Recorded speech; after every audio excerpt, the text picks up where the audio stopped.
मैं हूं आपका फ्रेंड सार्थक। आज मैं लेके आया हूं फंडामेंटल ऑफ पार्टनरशिप में एक बहुत interesting topic, interest on drawings. Basically drawings होता क्या है, जो भी पार्टनर बिजनेस में से पैसे विड्रॉल करते हैं अपने पर्सनल यूज़ के लिए, उसको हम बोलते हैं ड्राइंग्स। अब अगर पार्टनरशिप डीड के अंदर मेंशन है, जैसे हमने लास्ट क्लास में पढ़ा था कि अगर पार्टनरशिप डीड के अंदर मेंशन है तो ड्राइंग्स पे इंटरेस्ट हम चार्ज कर सकते हैं। क्योंकि ड्राइंग एक रेगुलर एक्टिविटी है तो उस पर ड्राइंग्स पे इंटरेस्ट चार्ज करना इतना इजी नहीं है जैसे इंटरेस्ट ऑन कैपिटल पे होता है। तो देखिए, इसको मैं एक एग्जांपल की हेल्प से आपको बताता हूँ कि इंटरेस्ट ऑन कैपिटल, अगर देखिए पार्टनर हर महीने पैसे निकाले, अगर कोई पार्टनर, मैं एक एग्जांपल लेता हूँ कि कोई पार्टनर है ए और वो ईच एंड एवरी मंथ पैसे निकाल रहा है 1000 रुपीज़, तो वो जैन में भी निकालेगा, फेब में भी निकालेगा, मार्च में भी निकालेगा, एज सच दिसंबर तक निकालेगा। पूरे साल में उसने पैसे विड्रॉल कर लिए 12,000। अगर मैं इस पे इंटरेस्ट चार्ज करने की बात करूं कि हमें इस पे इंटरेस्ट चार्ज करना है 12% के हिसाब से, तो देखिए फ्रेंड कैसे करेंगे। जनवरी पे जो इंटरेस्ट चार्ज होगा जनवरी की ड्राइंग्स पे वो 12 मंथ्स का होगा, फेब की ड्राइंग्स पे 11 मंथ का होगा और एज सच दिसंबर की ड्राइंग पे 1 मंथ का होगा। तो देखिए ये बहुत बड़ी कैलकुलेशन हो गई। तो इसके लिए एक कॉन्सेप्ट आया है जिसको हम बोलते हैं एवरेज टाइम पीरियड, कि हमें 12 टाइम इंटरेस्ट की कैलकुलेशन करने की रिक्वायरमेंट नहीं है, हम एक ही शॉट में क्या कर देंगे, टाइम पीरियड की हेल्प से इंटरेस्ट की कैलकुलेशन करेंगे। तो ये टाइम पीरियड निकलेगा कैसे, इसमें आपको बोला है time left after first drawing. जब आपने पहली बार ड्राइंग करी वहां से अकाउंट क्लोज होने तक कितना टाइम है, plus time left after last drawing, जब आपने लास्ट बार ड्राइंग करी है वहां से अकाउंट क्लोज होने तक कितना टाइम है, डिवाइडेड बाय 2। अगर आप इस फॉर्मूले को यूज करते हैं तो इंटरेस्ट ऑन ड्राइंग की कैलकुलेशन आपकी बिल्कुल सही आएगी और इजी वे में आ जाएगी। तो अब मैं इसको, इसी एग्जांपल को लेते हैं हमारे अकाउंट क्लोज होते हैं 31 दिसंबर में, हम हर मंथ की स्टार्टिंग में पैसे निकाल रहे हैं। तो 1 जनवरी को हमने पहली बार निकाले, 1 जनवरी से 31 दिसंबर तक कितने मंथ होते हैं, 12 मंथ्स। और आखिरी बार हमने पैसे निकाले 1 दिसंबर को, तो 1 दिसंबर से 31 दिसंबर तक कितना पीरियड होगा, 1 मंथ का। तो अगर मैं इस फॉर्मूले में यूज़ करूँ 12 + 1 डिवाइडेड बाई 2, तो ये आपका हो गया 6.5 मंथ्स। कि हमें जो इंटरेस्ट की कैलकुलेशन करनी है वो 12 टाइम्स ना करके हम टोटल ड्राइंग पे 6.5 मंथ का इंटरेस्ट निकाल लें। तो देखिए कितना इंटरेस्ट ऑन ड्राइंग आएगा, 12,000 का 12% इंटू 6.5/12, तो ये आपका आ गया 780।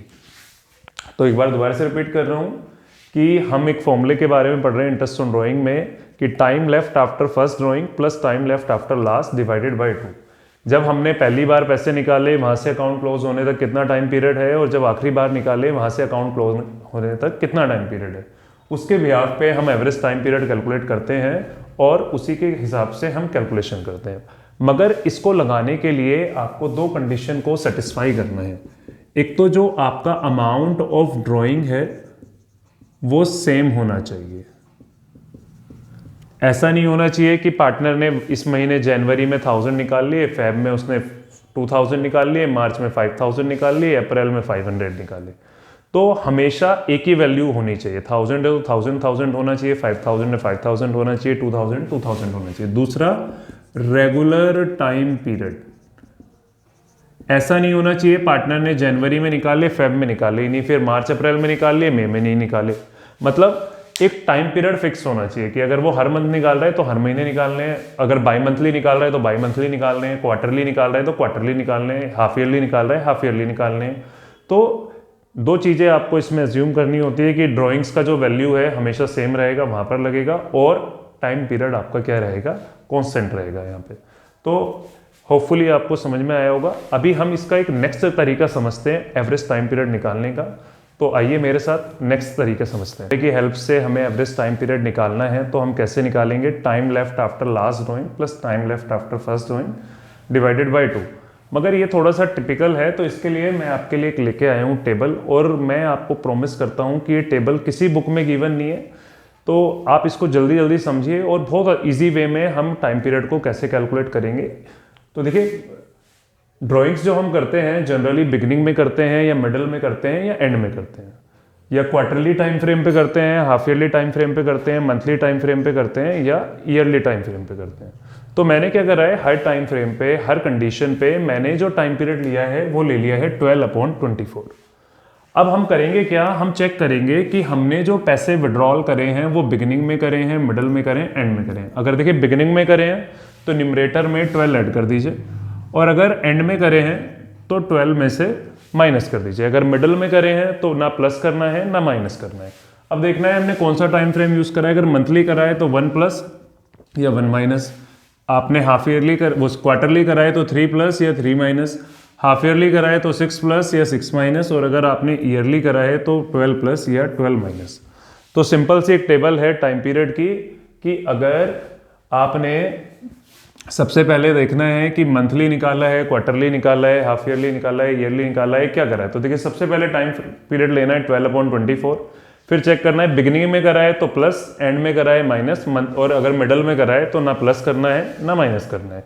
फिर हम चेक करेंगे मंथली निकाले हैं, क्वार्टरली, हाफ ईयरली, ईयरली। अगर मंथली निकाला है तो 1 प्लस 1 माइनस, क्वार्टरली निकाला है 3 प्लस 3 माइनस, हाफ ईयरली निकाला है 6 प्लस 6 माइनस, और अगर ईयरली निकाला है तो 12 प्लस 12 माइनस। अगर क्वेश्चन में टाइम पीरियड आपको नहीं बता रखा कि आपने बिगिनिंग में निकाले हैं, मिडल में निकाले हैं, एंड में निकाले हैं, तो आप हमेशा मिडल मानेंगे, और मिडल में हर कंडीशन में, हर सिचुएशन में आपका जो टाइम पीरियड होगा वो होगा 12/24।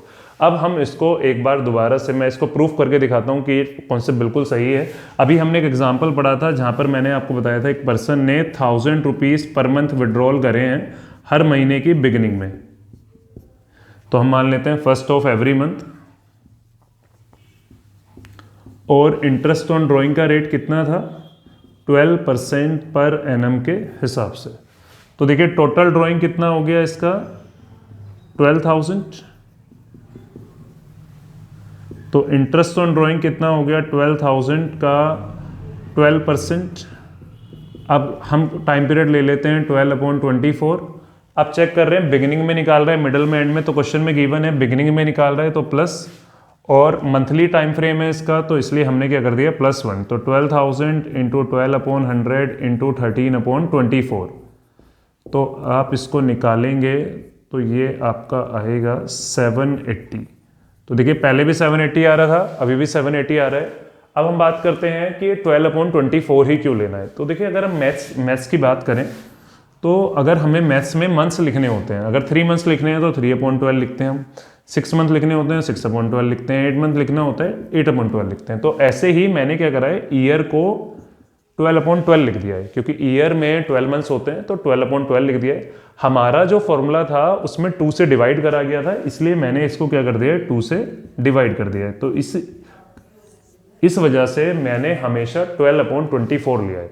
अब फ्रेंड्स एक बात आपको हमेशा ध्यान रखनी है, कभी कभी क्वेश्चन में एग्जामिनर क्या कहेगा आपसे कि आपने पूरे साल ड्राइंग करी ही नहीं, पार्टनर ने ड्राइंग करी 3 month, 6 month, 7 month, 8 month, 10th month.